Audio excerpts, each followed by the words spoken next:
So now we are live. So welcome everyone to the first Make cycle of the 2015 Connected Learning Massive Open Online Collaboration, affectionately known as the CLMOOC. Hashtag CLMOOC. We are here with folks from the North Carolina Writing Project and some friends who might also be part of the North Carolina Writing Project. And we are talking about unmaking an introduction. I kind of did my unmaking introduction, as you may notice, with my sort of boom boxes and my font title. I always like DJs, so I'm trying to be like the DJ of the session. But with no further ado, let's go ahead and get on into it. Welcome, everybody. Turn it up, Chris. Yeah.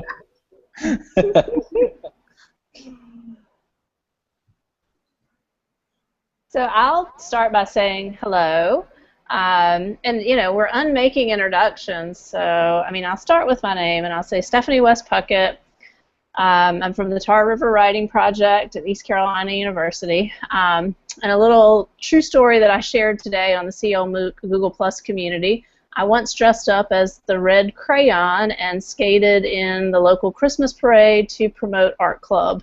So I'll introduce with that. My name's Tony Ione. I'm a teacher consultant with the UNC Charlotte Writing Project, and I'm a member of that for going on 11 years this summer. And I just kind of tripped into this hangout this evening. Lacey Manship, a wonderful friend of mine, encouraged me to come check it out, and I'm just happy to be here. I dabbled a bit with introducing myself earlier today with Lacey. We did this really cool Mad Lib, and then I had some extra time this evening before the Google Hangout and messed around with Think Link, which was really interesting.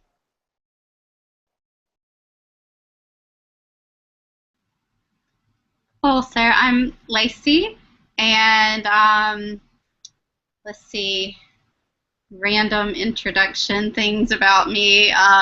Let's see, we'll just throw out some words. Charlotte, kindergarten, and let's see. Oh, we often play this game at the UNC Charlotte Writing Project, an improv game, where we introduce ourselves with emotion. So mine is going to not really transfer super well to video, but mine is the belly dance hip bump. So that's my introduction. Awesome. I'm Rex. Stephanie invited me tonight to the Google Hangout. I go to ECU. I'm a graduate student in the English department there, and I've been working with the Tar River Writing Project this summer. So yeah, what else? I recently got a puppy, so she'll probably be popping in, jumping in and off the couch tonight. So yeah, I'm ready to talk all the cool MOOC things.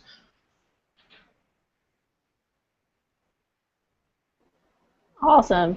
So I'm really interested because, Rex, this is your first MOOC experience, right? Yes. So I would love to hear, you know, you've seen the newsletter, you've kind of been on the Google Plus and posted and looked at some things. Like, what are your initial impressions of the space and the work going on there?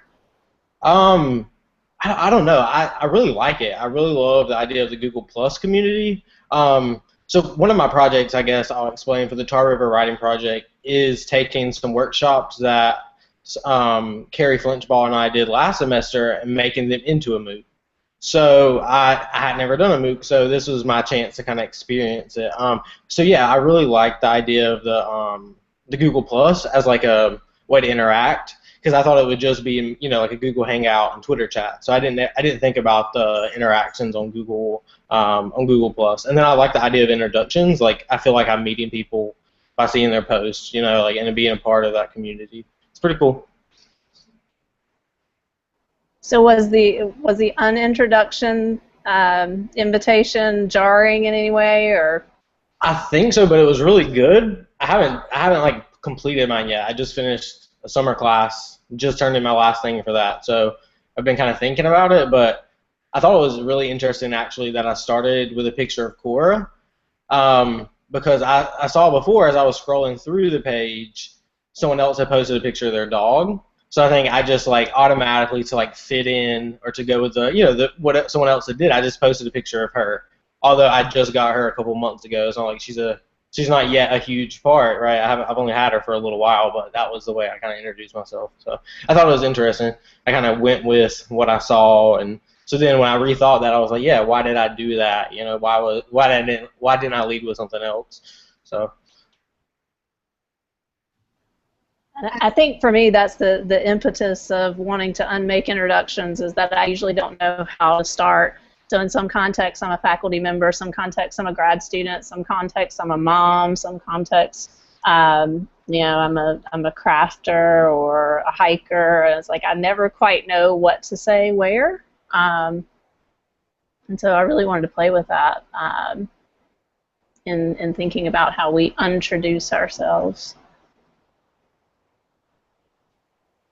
Yeah, I really like that idea. Sorry, go ahead. Yeah, so I was thinking along those lines. Today I got to go out to our Teacher Research Week, started yesterday here at the UNC Charlotte Writing Project, and we're also having a partnership week with teachers from some of the schools that we work with.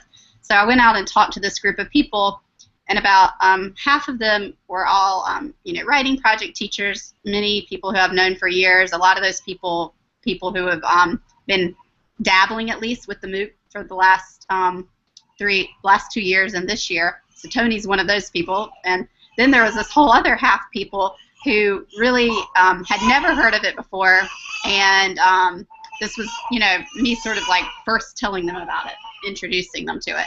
And I was really interested, like watching the crowd of faces in the room, since I had this face-to-face opportunity to see, who's looking at me like, what are you talking about? What is this? I've never even heard of a MOOC, let alone the Connected Learning MOOC, and really just an introduction to the writing project even this week for some of them. So I really was interested today talking to all these folks, and I found what was so interesting is that for the people who were interested and wanted to do more with me in the afternoon, it was really like the technical issues. That's really what we spend our time working on. Like, okay, I've never been on G+ before, so I've got to figure out join the community, and I have to figure out like how do I get back to this later, and just like just the navigation of into the community and that kind of part. But I'm also was thinking then about Tony, and maybe you can tell us about your experience this summer. Yeah, this is the first year in 7 years I've been able to really kind of commit to something like this. I've been working on my dissertation, got that taken care of last summer, defended it, and as I started thinking about and learning more about the MOOC through Stephanie and Lacey, I started thinking about how the space is really similar to what I was looking at during my dissertation about how students use different platforms to seek membership in different communities. So that's really interesting how what I've been thinking about and what I perceive MOOC as an opportunity to do for people in writing project as an interesting space. Like I feel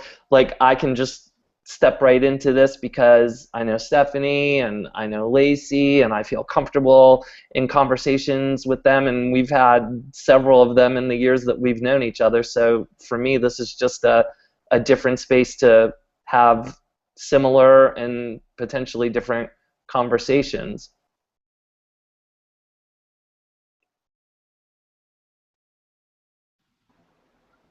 That's awesome. I wonder about folks who, may not be writing project and may not have had these conversations, or might not know these particular bodies in the room, and then what this kind of feels like. I remember in 2013 with the first CL MOOC, and how afraid I was for the Google Hangout. I mean, it's almost 2 years ago to the day when the idea of hosting a Google Hangout from my living room, totally freaked me out. I'm like, but I have kids, and what if they start making noise, or what if the dog runs in? And I wrote down everything I was going to say, and I'm like, oh my God, I gotta be so polished. I gotta be ready, to make sure I don't screw this up. And tonight I'm like, it's time to jump on. Awesome. And even though I don't know a lot, I mean, this thing's got huge. I think we have 2,000 members in the Google Plus community, and the Twitter hashtag is rolling, and the Facebook community's really blossomed this year too. I was on that this afternoon, and I don't feel that kind of anxiety anymore. I think I've had enough mentors and role models in these spaces now, and particularly, shout out certainly to Dog Tracks. Kevin Hodgson and Terry Elliott, who the first year just kept saying, throw it out there. Just throw it out there. Whatever you're thinking, throw it out there. Just do it. Let us help you. That's what we're here for, So I try to take that spirit with me now, I think, in doing this kind of work is just, it doesn't have to be perfect. That's not the point. It doesn't need to be perfect. It doesn't need to be polished. It's about connecting, and connections are messy and knotty and complex and fun, I think. Yeah, reminding me of one of the makes, or one of the intros that I've seen pop up actually last night. So I don't know if you guys have noticed it. It's posted by person Greg, and it's great. One of those like videos that you make that are like cartoon people, and you make them talk with your words, and it's like these two people talking about the MOOC and the troublesome entry, possibly troublesome entry to the MOOC, as you're trying to figure out how you can begin to engage. Yeah, exactly. Greg McVeary, and I don't know. I love that. I think this is what really this week is potentially one thing that it's all about, is like airing this idea that the possible like problems and questions we have about gaining access to the MOOC.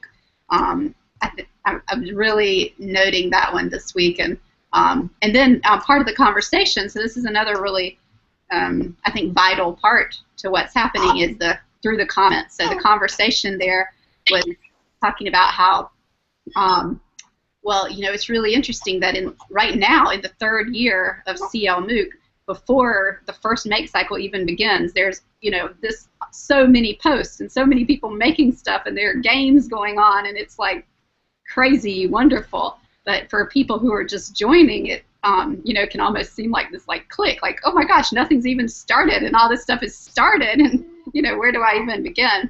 So there's some really great dialogue happening about all of that already. Yeah, I saw somebody post an intro today and write, sorry, I'm late with this, and there is no late to the MOOC, right? And so we're so used to these time-bound things and deadlines, and it's really hard to wrap your head around a space where it's playtime, and whenever you can come play. There's no late, there's no on time, there's no right, there's no wrong. But that's so different than what we usually think about with PD or with schooling structures in general. So I think another part or impetus for wanting to kind of start with unmaking is that sometimes I think we have to unmake our ideas of professional development, of what it means to be professional when we're in these spaces, and particularly when PD's online and it's connected, and we're doing it in our homes and not in the institutional sort of neutral, I'll say. I don't really think any space is neutral, but maybe whitewashed spaces of the professional world. I this afternoon, before I got the link to join the Google Hangout, I was looking at the G Plus community, and I wanted to do like another intro, and was hoping that it would be okay to do a second thing, even though like Lacey and I had dabbled with this Mad Lib thing on campus this afternoon. So before I did what I ended up doing, I spent some time reading and viewing other people's intros just to kind of get a flavor of what was going on. And I just one of the threads that I saw was people were just putting themselves out there, things that they were interested in or how they wanted people to see them or imagine them. So like I'm all into these, Lacey knows this, I'm all into these, and you do too, Steph. I'm all into these wearables lately, so I thought I would mess with, that Think Link and, use the wearables as my, my comfort zone or my way in.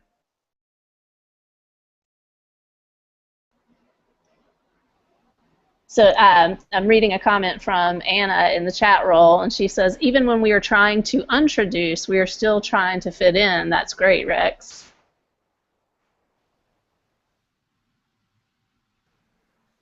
Yeah, I saw that pop up in the chat. I thought that was pretty cool. We were getting some feedback or whatever.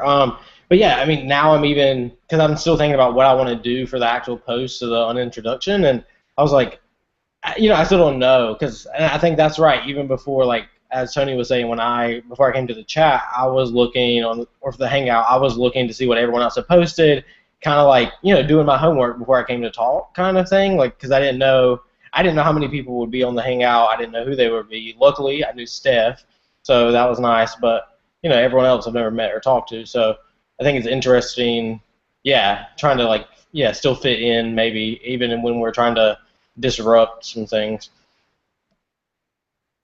Yeah, I wanted to add something here. I'm pulling from the conversation, so I still got, as my DJ, I still got one turntable going. But I wanted to kind of hop in, say something over the mic real quick. And when we talk about fitting in, right? I think one of the interesting things about sort of like equity and being part of a conversation is I notice how much that like ourselves, and we talk about like this invitation, how much of ourselves is really based on the audience and our perceptions of what the audience will be able to understand. I always say at work, I say everywhere, but particularly at work, that like I love the TV show Martin, but if I'm gonna make a joke at work and I'm the only black male there, I probably got to use it I probably got to use a Seinfeld reference to get across what I'm trying to say. And it's like, and when I think about that and how that, in so many ways, think about like our identities and our ability to like express them and how we introduce ourselves and the audience and our perceptions of the audience is also a big part of that as well. So I totally agree with like Rex and like you're trying to fit it, and I think that it right is when we think about the perception of the audience. So all right, I'm gonna get back into the records. I just wanted to throw that in real quick. Oh, we got a new joint. We got a new edition too. Awesome. Hey, Lil. Welcome, Lil. Hey, Lil. Hey. So, Lil, do you want to unintroduce yourself? Gotta figure out. Sorry I was late.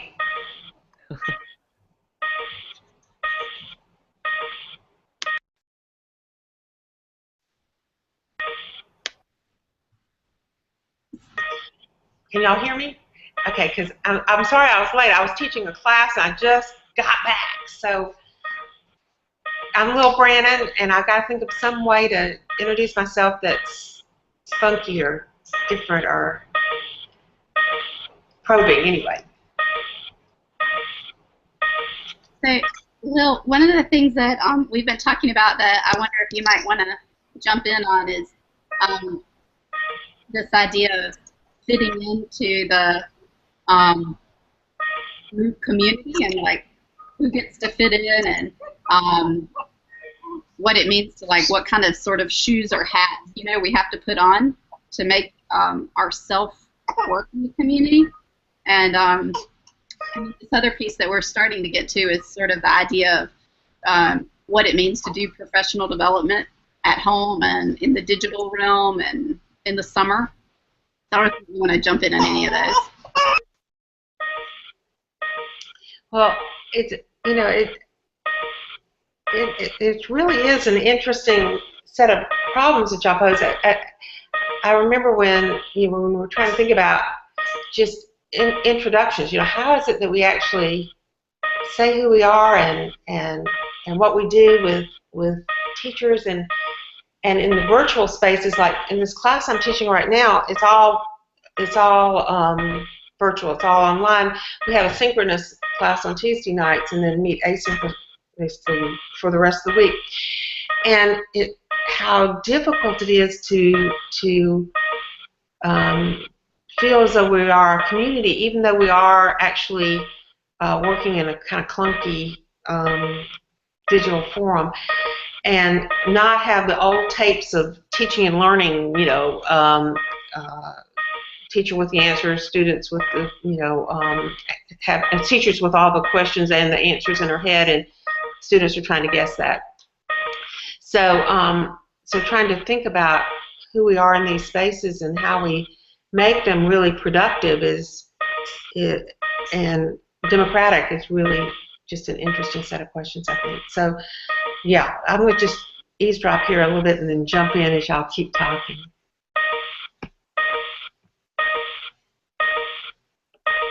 Hey, Lil, we hear something like a beeping noise from your computer. Yeah, let me see if I can figure out what that is. All right, cool. Get that out of here. It's like a timer or something going on. Yeah, we can put you on mute, but I definitely still want to hear a lot from you. I just want to see. Oh, no, it's okay. We'll figure it out. I thought that was part of your intro, Lil. I'm going to introduce myself by letting you hear all the email notifications I get in a 10-minute period. Did that get rid of it?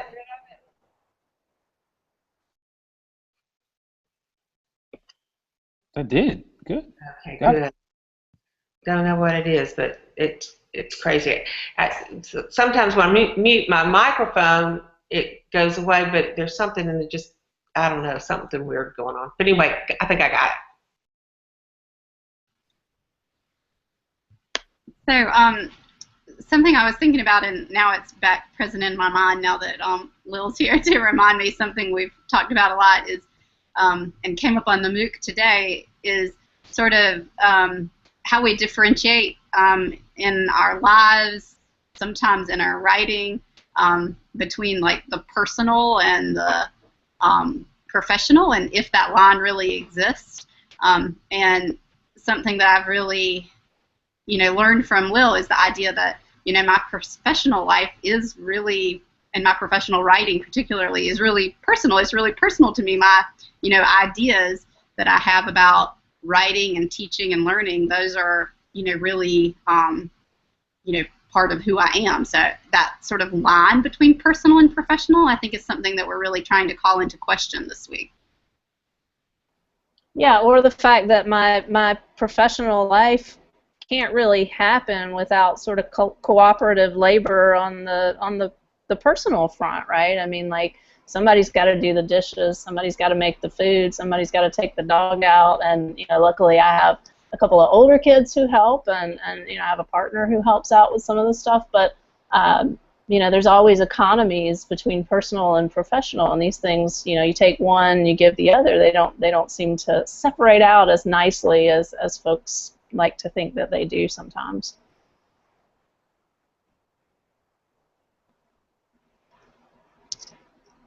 I think for me, the personal and professional comes out a lot when I share my writing with colleagues like you all.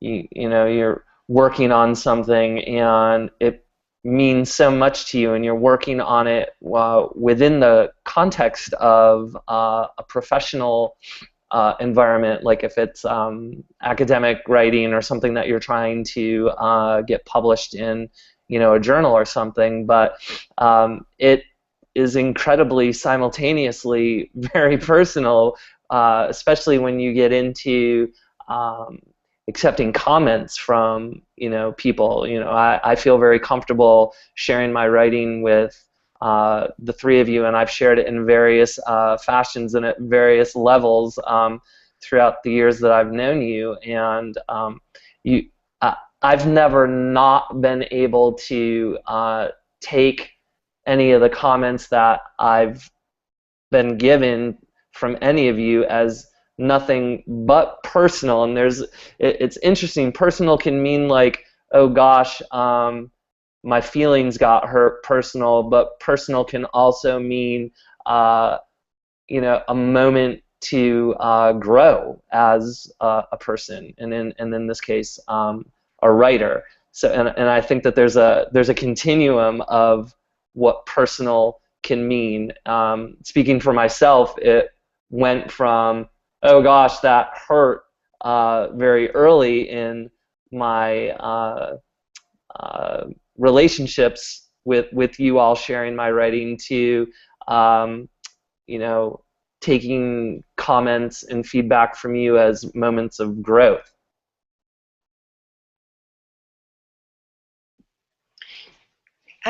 Our ideas are just such personal things. I mean, it always makes me sad when our students will say stuff like, well, I'm going to just do this academic piece. It's not really personal at all. It's not, it's as if their ideas are not ideas that they take in with their bodies and minds and live and think with. And so thinking about academic work as personal, as a form of labor, in the same way we cook supper and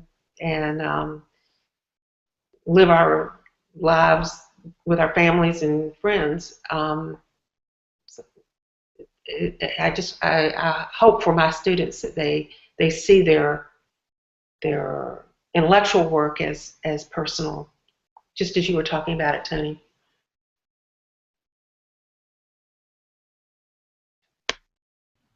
I think that's and I think that's definitely a process. You grow into that. I teach fourth graders by day, and I want my fourth graders to feel the same level of engagement when they talk about the work that they're doing in the classroom that I've been fortunate enough to have with the community that I'm a part of, through the writing project. But I'm 48, and it's taken me all of those 48 years to, get myself to a point where I can feel that engagement with the work that I'm doing, whether it be an article or just some sort of writing that I want to share.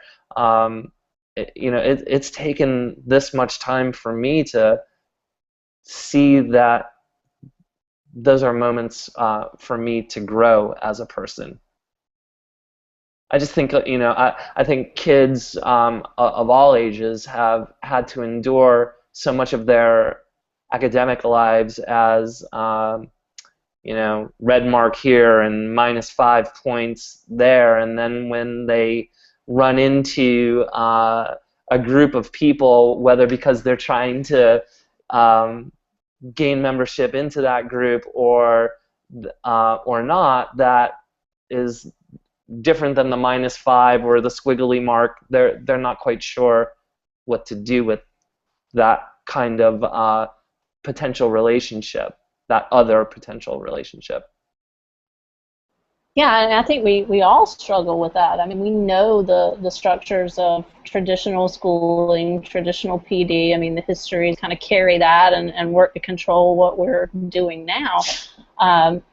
And so I thought it was a really interesting question, and I think Lacey wrote this in the newsletter, in the introductory newsletter for Make Cycle 1, when she asked who lets us in, right? So how do we peer through the windows, peer through the doors, pull back the curtain, and figure out who was here first and who let us in? And so I think that's important for all of these learning spaces, not just CL MOOC. And I'm not sure I really know for CL MOOC. I mean, I remember in 2013, Paul O. gave me an invite to become a facilitator, but at that point it didn't really feel like there was a there yet. We were building this thing together. And so last year I didn't participate on the facilitation team. I've done some research work on CL MOOC in the past 6 or 8 months. So I'm wondering, Chris, and you might be able to help a bit with this. Who's the who are the inviting parties? Oh, hey everybody. So I just came in on the end of the tail end of that. Could you say that one again? Yeah, I'm wondering, so Lacey asks in the newsletter, who's behind the curtain, right? So for me, I think that's an important question to ask. So who's sponsoring CL MOOC? Who's helping this work to happen? Obviously, we know Writing Project, but who else? Yeah, I think one of the great things of being in office, like we all have our own sort of like personal networks that we're all sort of attached with. I think Chris posted into the chat room about like what other face-to-face communities we are a part of, and so it's like me. You got Bob. You got Luke, the educator innovator team. But it's also but that question, and I'm sort of going right, and where it gets to me, right, is like when we're on the web, especially on the web, how those personal connections we're still drawn to, and we're always looking at like, whoa, okay, but who are these people behind all this great graphic design? Who are these people? And so I think we still feel for that, and I think I tried to bring that. I think for us, like we're on Twitter, we're on chat roll. That's why I missed the question, and so it's a lot of different communities that are all coming together, a lot of different experiences. I feel like I'm missing the answer here, but let me know. I don't know. Maybe I hit on something. No, I think that's part of the answer. I mean, I know this year that KQED Do Now is part of the mix, and they're going to roll out an invitation as part of Unmaking, I think today or tomorrow on Google Plus and the different channels. Ed Innovator, NWP, and then all the local writing project sites, right? I mean, we're representing Tar River Writing Project, we're representing UNC Charlotte Writing Project, North Carolina Writing Projects. And so we see so many local connections. A lot of people have introduced themselves as part of a certain writing project. And it just seems like so many partners coming together, folks who are part of DS 106, Learning Connected Learning MOOCs.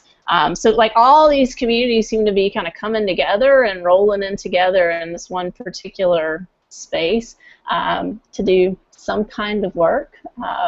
And so it's interesting to think about, you know, how did we all get here, and then why are we here? What are we going to do when we're here? And who's not here, right? So I think about critical materialism, right? And who are we missing? We can't just say, well, this is how it is and what it is, and this is what we have in front of us, but who's not here, right? And I ask you to ask yourselves that. You know, think about your local writing project sites, and I do this quite a bit. And I think about which teachers are here with us and which aren't, and which do I know are lurking but not participating, and why. I just think that's a fascinating question to think about. Yeah, so Steph, you're making me get to this idea that came up here in the chat about thinking of the context of make, and so for whom the idea of make is really playful, and I think, you know, in the context of CL MOOC, make is generally really playful, and it's really interesting actually talking to some of the teachers from Tar River this summer. I was really making this connection to, you know, my high school experience of all the kids who took shop class, and, you know, they were doing things like welding and using drafting tools and all this while I was taking AP English and, you know, in a whole different part of the school. So I don't know, at least in my high school context where I went to high school, there was a real difference, like the people who were making things with their hands. That was really about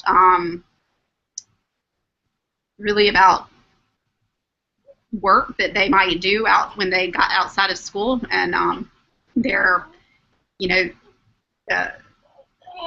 the kinds of labor that they might do with their hands. And it wasn't, I mean, it might be playful in some situations, but there's also sort of like really different contexts to the kind of to some makers out there. And I'm not sure how many of those people we see on the move, people who, are playing around with some of the tools or using some of the tools that, we're playing around with, but as, more as part of their, like, making their living. Yeah, so that brings up the question of who gets to play, right? And in what context is play valued? I think I was reading Robert Rivera's reflection on our CL MOOC coaching Make Cycle 1 coaching meeting last week, and he was writing about being really excited about the word play, and particularly playing with identity and playing with undoing things and unmaking and remixing. But then he said, but he also was it was problematic for him because he started thinking about, for certain groups, these really hard-won identities and institutional identities and other identities that are hard-won, and what it means to shatter those, and who wants to shatter and who's asking other people to shatter identities, right? And so I think it's really fascinating when we think through that space of who's asking us to shatter and for what reason, and does everyone, should everyone shatter? Are there some things that are really, really hard to make that you don't want to break? So Lil, you're saying some cool stuff in this chat here.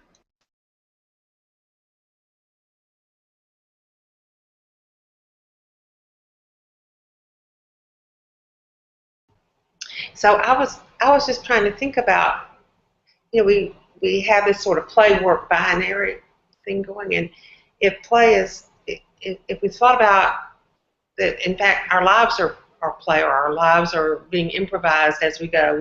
We shape our lives as we make them in each moment. Then we could begin to think about reclaiming work as play, or play as work. Trying to come up with a third space to talk about play, and not as play as fluff, or play as just things that children do but not in school, or play is not real in some way, but it's so much the foundation of who we are, and it persists as we go through our lives, as we make who we are in each moment, each day. Lil, would you say that certain people get to play like this while others don't have that access?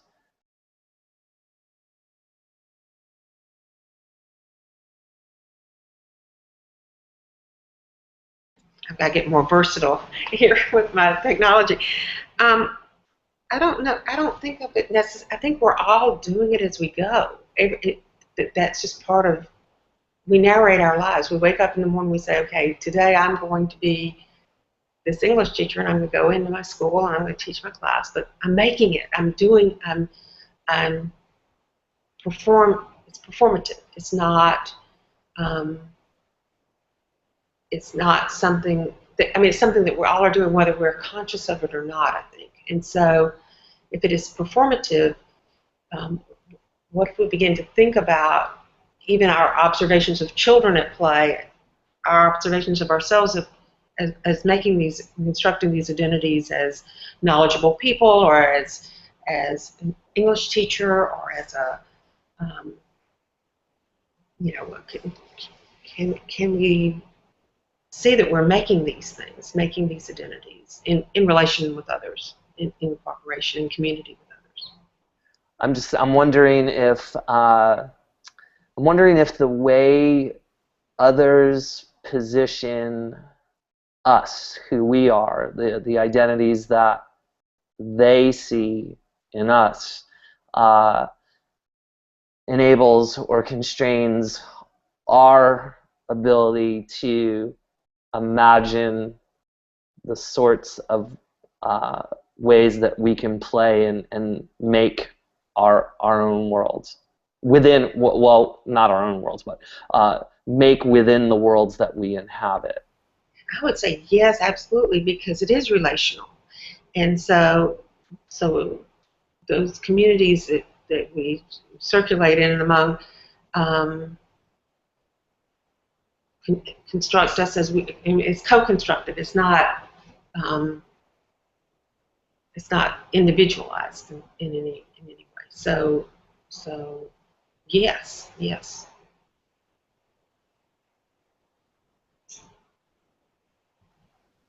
I'm just going to hop in for a second because the word improvise came up, and I'm over here with the music, so I'm back. And one of the people I've been reading a lot about is George E. Lewis. Grew up in Chicago. It's part of the Association for the Advancement of Creative Musicians, and started making like computer music in like the late '70s.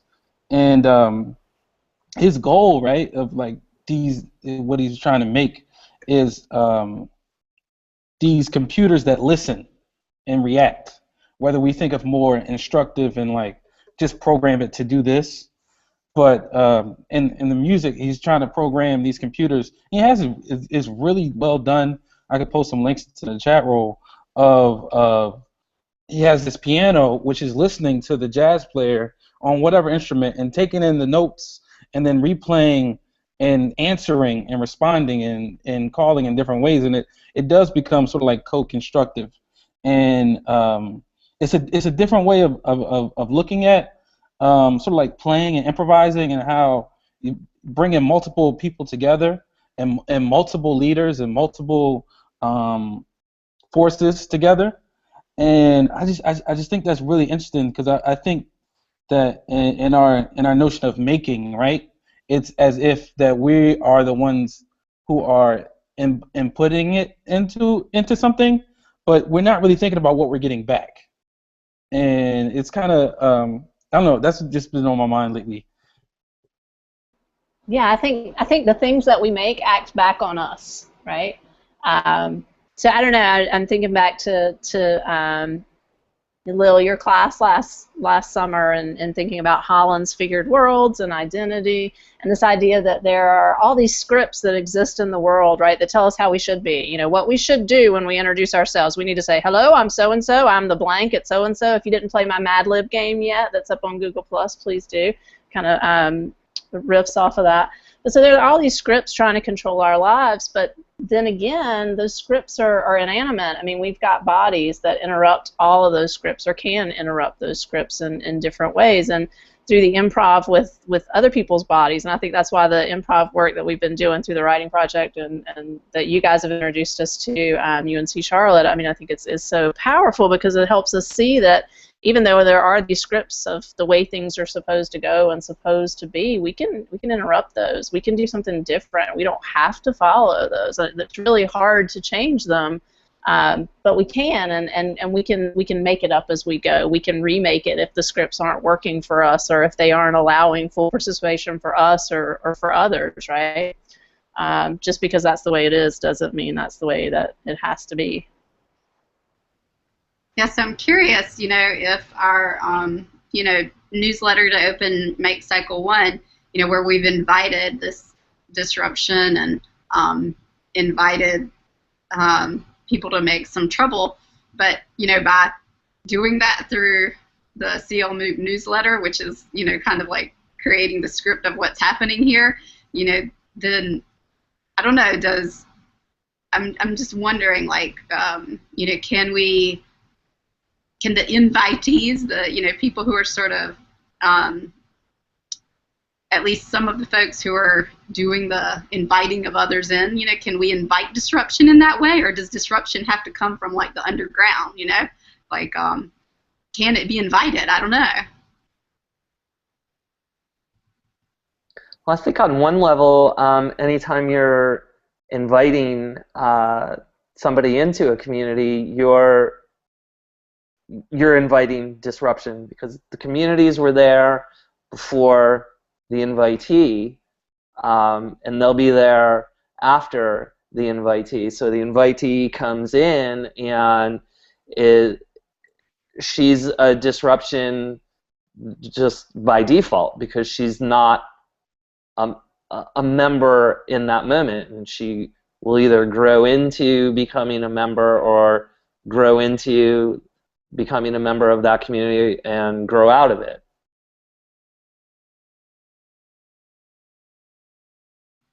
Yeah, that's interesting because I was always taught growing up, if somebody invites you somewhere, that doesn't mean you can bring 5 friends, right? That's just an invitation for you and just you, and you can't bring, and we deal with this at my house all the time with 4 kids. One of them gets invited to a birthday party. No, all 4 of you did not get invited to the birthday party. It just doesn't work like that, right?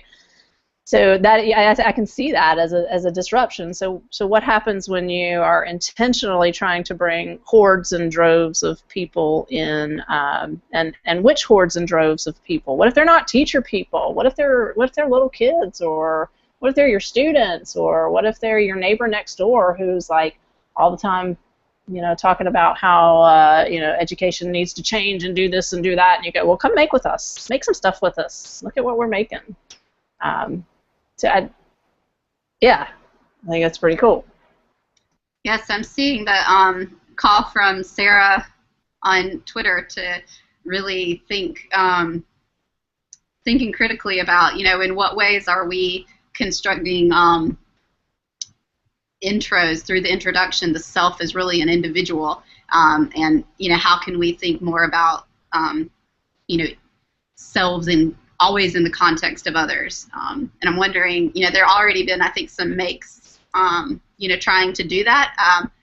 Somebody, I'll have to look back to see who it was, might have been Anna, already grabbing other people's images to, create an Animoto video to introduce herself by sort of talking back to other people's images. So I thought that one was a really interesting way to show, self as always in context of others. But I'm really appreciating that thought from Sarah on Twitter to, move away from this idea of just the individual self-making.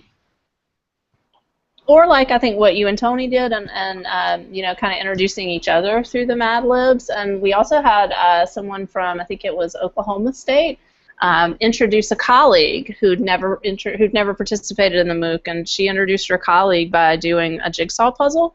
And so we had to put his pieces together. Like you click on the link and it takes you to the jigsaw puzzle app, and we had to put pieces of him together, which I found really weird and strange, to be like dealing with somebody's body kind of torn apart like that in digital space, right? So these bits and bytes I'm trying to move all around and put together, and then I get it together and his image becomes really crisp. And it was weird and strange to do that, but also it was like through the disembodiment there was more of a sense of body afterwards. Like it was almost weird. It was like through the disembodiment, like I started to feel a connection with this person as a body, and not just a profile pic or a digital make or something. That there are bodies behind all of these cool digital tools and cool digital things that we can't forget about if we're trying to make community, right?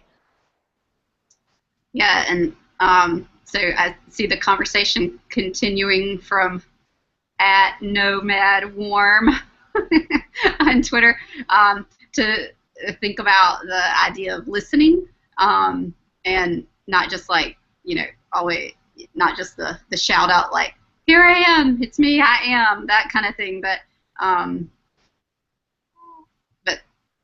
the ways that people are responding to each other, so which actually makes me think of that, about the idea that, nothing we say is ever in a vacuum or ever coming from like some, individual self place, but always in response to somebody else anyway.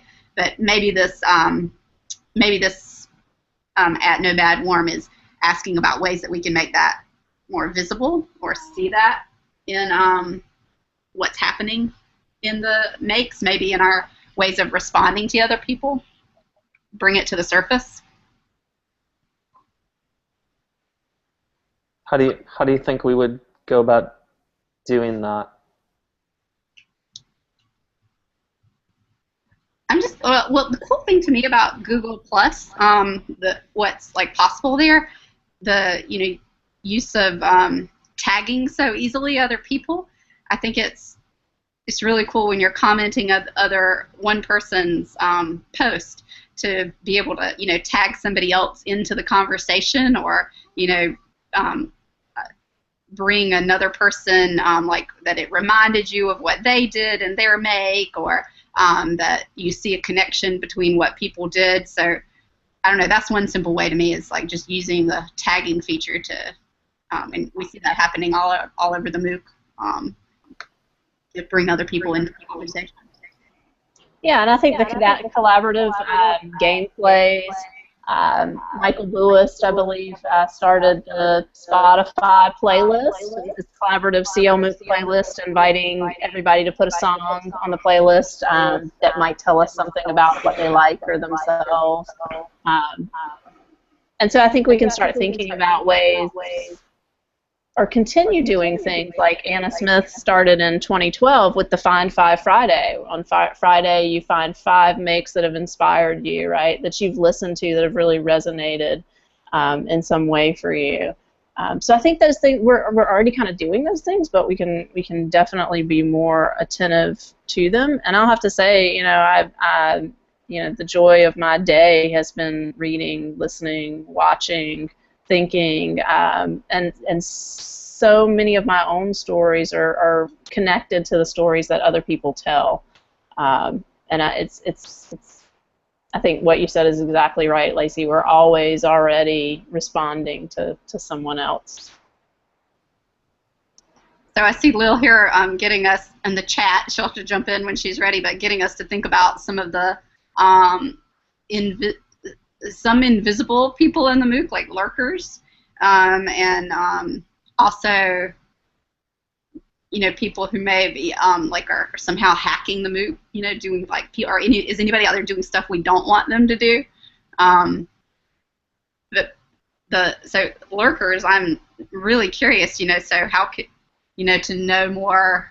I remember last year seeing maybe halfway through the MOOC, seeing somebody post about how they'd been sort of lurking all summer, but we're now going to kind of jump into the conversation and really sort of bringing some of that story to the surface. And I also, so in my experience, having had some time to do some face-to-face working groups alongside the MOOC, a little bit today and last summer, there are all sorts of people out there following the MOOC. We might see them, they've joined the MOOC, but who aren't really posting anything, which is fine, and I think is encouraged. I've always felt like it's encouraged, and I've seen in a lot of places in the sort of like officialness of the MOOC, people encouraging lurkers.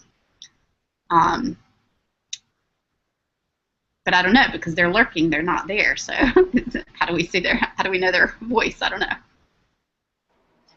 My Facebook friend Jana, who's participating a bit this year, just tagged me in a message and said that her grandmother used to say when she took the dog out to use the bathroom, the dog has to go, quote, make.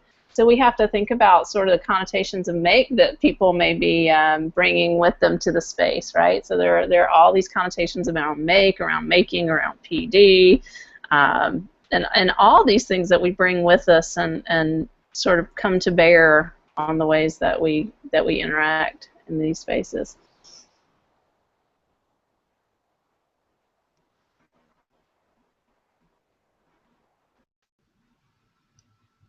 Yeah, so this has been, I think, a pretty constant thing as we've been working around Charlotte to introduce people to the idea of make, and me particularly working with a lot of elementary school teachers, thinking about bringing make to the surface as something like different than like the sort of, not like the good kind of craft, but the kind of crafts where you're like following the directions, and but people have a lot of connotations when you're doing things that seem, I don't know, like extraneous, I guess, to what's become the push for academics. And one of the really valuable things I see about the MOOC as PD is all of these people from a lot of different contexts coming together to push out there the value and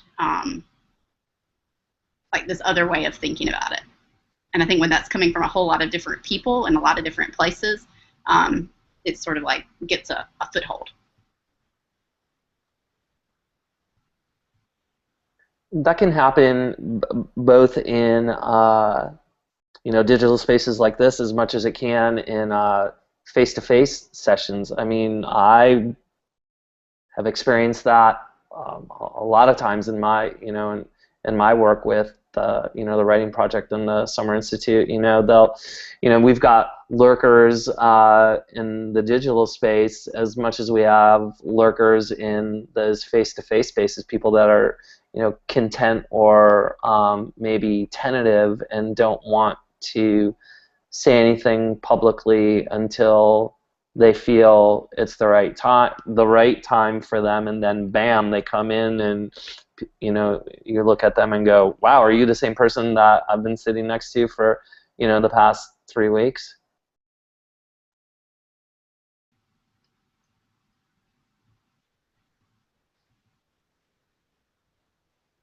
So we had this great question come from, I think, the chat roll about like what would it mean to do something that's like not right or on the MOOC, like what would that even be?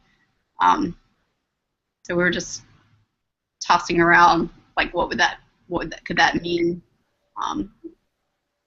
Yeah, I think Lil posted something. We have like this little internal chat going on too, and she posted something very timely right now, right? About the posting of the Confederate flag at the capital of South Carolina, and is that something that we want somebody to do?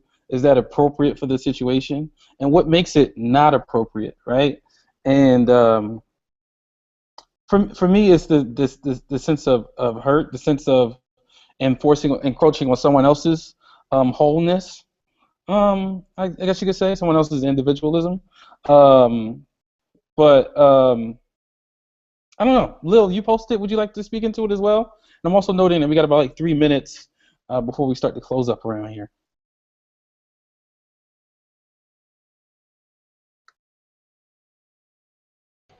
I was just trying to think about the communities that we want to hang around with, and maybe communities we want to leave off, and what makes a hack a good thing, and then what makes a hack dangerous or problematic. And so that's when we were asking about appropriateness. The question right now in South Carolina is about the Confederate flag, and should it fly in front of the Capitol? It used to fly on top of the Capitol. Now it's at the Confederate monument in front of the Capitol. Now they're saying, oh, now we need to get rid of it. But why does it take so long? And why is it that we think of hacking as this good thing or bad thing, or building communities or introducing ourselves, and then how do we transform those communities that are hurtful to just human relations at all?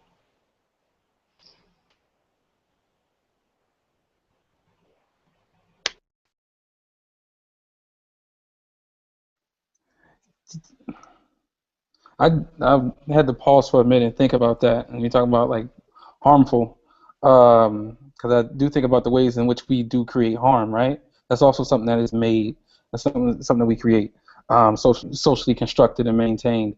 I don't know. That's a lot to think about as we start to move out. But we have officially about to come close on an hour, and I kind of just want to get from the circle that we have here some sort of like final. Night, you can't call them final. This is just the hour, right? But some sort of like the concluding thoughts for this 1 hour chat that we can continue on in later conversations. So yeah, I just want to pick up on what Lil was talking about, and when we see ourselves as makers, then I think we can think about ourselves as unmakers too, and think about how we undo violence and undo damage and redo and remake spaces around equity. And so the work that we do this week doesn't just have to be, about ourselves and introducing ourselves or unmaking ourselves. What else is there in the world that needs to be unmade right now, and how can this CL MOOC and this community be a space where that can happen, and we can support each other in making that happen. So I just want everybody to keep that in mind as you make and respond to others this week. Yeah, and just to tag along with that, I'm thinking, especially if you're just coming into the MOOC and maybe not knowing tons of people, that we don't have to see this as a space to just make the flowery, happy, versions of ourselves and versions of community. That it can be a place where we're really tapping into these conversations that really get to the core of thinking about equity and full participation, and we can dive into questions like we've gotten to in the last 5 minutes. But it takes a while, right? It often takes a while before we can get there. It took us 55 minutes to even start to dabble there. But we can do that this weekend, continuing this summer, and get to those spots beyond the weather, the how's the weather version. I think as we do that together, not only are we beginning to solidify what our membership in this community may look and sound like, but I think as others are listening with us and talking with us, that we open up opportunities to gain membership into other spaces as well, beyond the MOOC.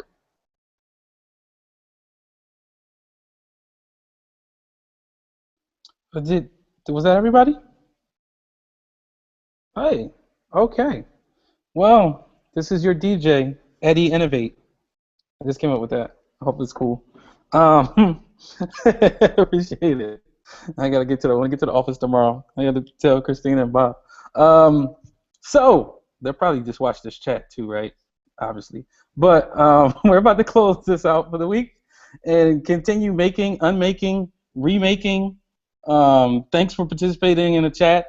Let's keep the momentum going, and look forward to seeing you all next week. Oh, actually on Thursday. We're having a Twitter chat on Thursday. Next week too, we get into a whole new cycle. And yeah, thanks for coming. Thanks for bringing your presence to the room. Yeah, come off of mute and you can just say anything you want, and we'll give it like 10 seconds before we just close the screen. Highlight of my day. See you Thursday. Good night, everybody. Thanks, Chris. Thank you, Chris. All right. Bye. There we go. Bye. See ya.